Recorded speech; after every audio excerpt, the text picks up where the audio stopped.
एक पुराने से मोहल्ले में नसीमा नाम की एक गरीब खातून रहती थी। उसका घर छोटा सा था, कपड़े बहुत सादा होते थे और वो हर सुबह अपनी पुरानी सी टोकरी लेकर काम पर निकल जाती। मोहल्ले के लोग उसकी इज्जत करते थे, लेकिन सामने वाले बड़े बंगलों में रहने वाला अमीर पड़ोसी शाहिद उसका अक्सर मजाक उड़ाता। जब भी नसीमा गुजरती, शाहिद मुस्कुरा कर कहता, नसीमा, इतनी मेहनत करके भी जिंदगी बदली नहीं, कब तक यूं ही पुराने कपड़ों में घूमती रहोगी। कुछ लोग हंस देते, कुछ चुप रहते और नसीमा बस हल्का सा मुस्कुरा करके कहती, अल्लाह हर इंसान को उसकी जरूरत के मुताबिक देता है। ये जवाब शाहिद को और भी अजीब लगता। एक दिन शाहिद ने देखा कि नसीमा बाजार से कुछ फल और दूध खरीद रही है। उसने हंस कर कहा, लगता है आज किसी ने खैरात ज्यादा दे दी। नसीमा ने सिर्फ इतना कहा, हर चीज खैरात से नहीं आती, कुछ चीज दुआओं का नतीजा होती है। शाहिद फिर हंस पड़ा। मोहल्ले में अक्सर लोग देखते कि नसीमा खुद बहुत सादगी से रहती है, लेकिन हर हफ्ते कहीं ना कहीं चली जाती है। किसी को समझ नहीं आता था कि वो कहाँ जाती है। एक दिन मोहल्ला कमेटी ने फैसला किया कि ईद से पहले जरूरतमंद लोगों की मदद करने वालों को सबके सामने शुक्रिया कहा जाएगा। सबको यकीन था कि सबसे ज्यादा मदद शाहिद ने की होगी, क्योंकि वो अमीर था। प्रोग्राम शुरू हुआ। कमेटी के बुजुर्ग ने स्टेज पर आकर कहा, इस साल जिस शख्स ने सबसे ज्यादा लोगों की खामोशी से मदद की, उसका नाम सुनकर शायद आप सब हैरान हो जाएंगे। सबकी नजरें शाहिद की तरफ गई, लेकिन अगला नाम था नसीमा बीबी। पूरा हॉल एकदम खामोश हो गया। शाहिद हैरान रह गया।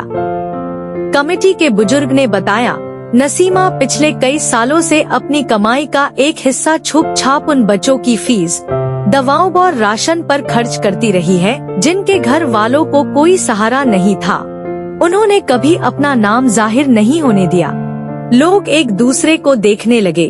तब एक स्कूल की टीचर खड़ी हुई और बोली, मोहल्ले के 5 बच्चे आज स्कूल इसलिए जा रहे हैं क्योंकि उनकी फीस हर महीने नसीमा बीबी देती रही है।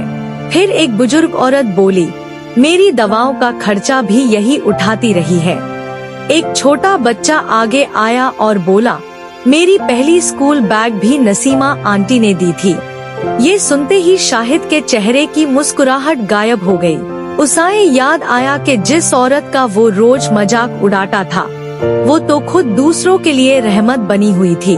प्रोग्राम के बाद शाहिद धीरे से नसीमा के पास आया। उसने नरमी से कहा, नसीमा बहन, मुझे माफ कर दीजिए।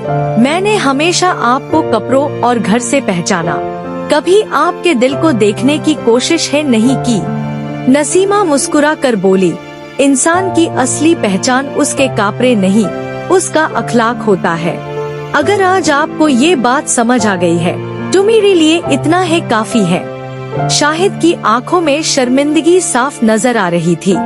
उस दिन के बाद उसने कभी किसी गरीब का मजाक नहीं उड़ाया, बल्कि जब भी मोहल्ले में कोई जरूरतमंद होता, शाहिद सबसे पहले मदद के लिए खड़ा होता।